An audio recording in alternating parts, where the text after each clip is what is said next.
Pero el conocer, como mencionaba este teólogo, Pastor Federico Ramos, él decía que, que él no estaba tan de acuerdo con la postura de San Anselmo de Canterbury, y él consideraba la postura de la solidaridad, es decir, de que Cristo en la cruz se solidariza con nosotros para, no para saber, sino para padecer como hombre, sufrir como hombre e identificarse con el género humano.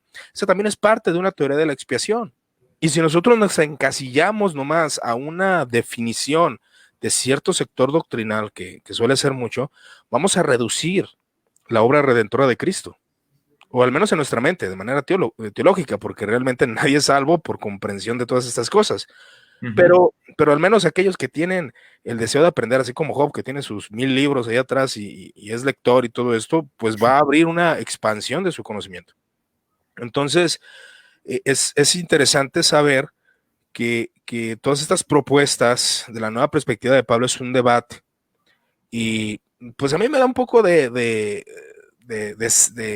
no sé si de coraje. Por ejemplo, veo los videos del señor MacArthur y lo entiendo, pero MacArthur decía: oh, no, lo que pasa que no sé lo que caga N.T. Wright, pero sé lo que cree, que no cree en esto y no cree en esto y no cree en esto, porque no entendió las postulaciones de N.T. Wright, y se me hace, bueno, no sé si las haya leído el señor, ¿verdad?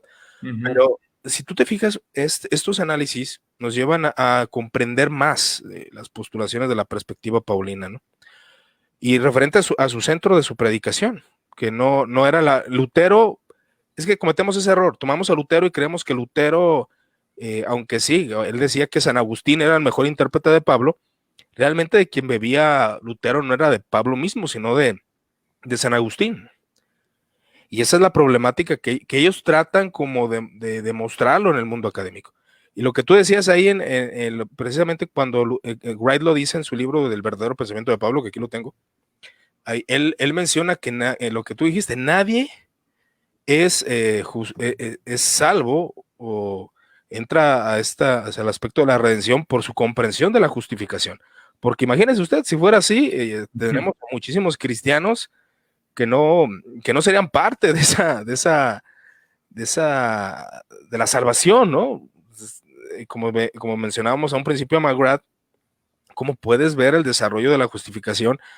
De hecho, no hay consenso ecuménico en ello, ¿verdad?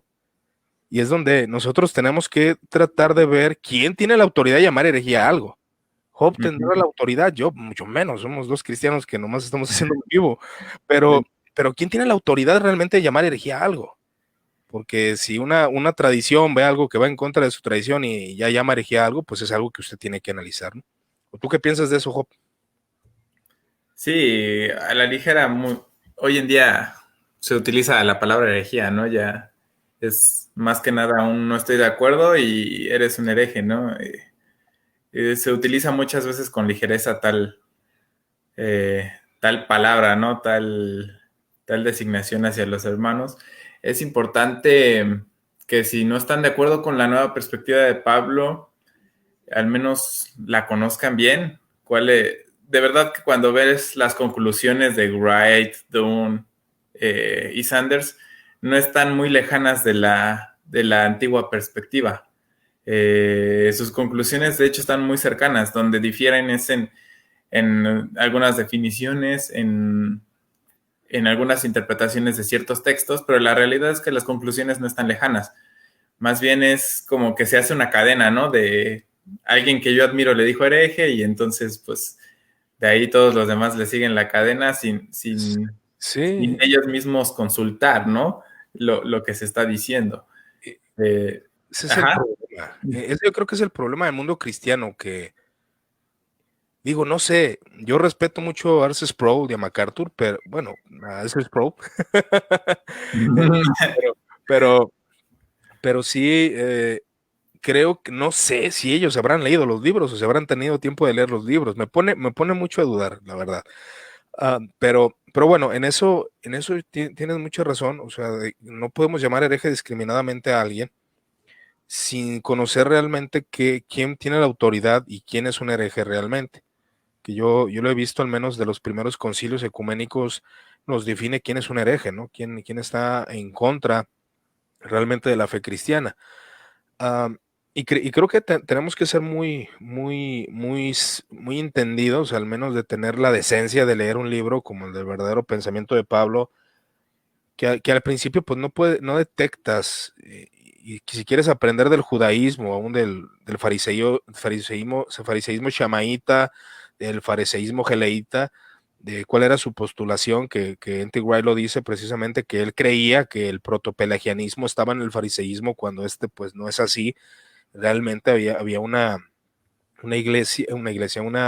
fariseísmo que confiaba, no sé si podíamos llamar hasta protogracia, o el ruaj, que ayudaba al ser humano al cumplimiento de la ley, ¿no?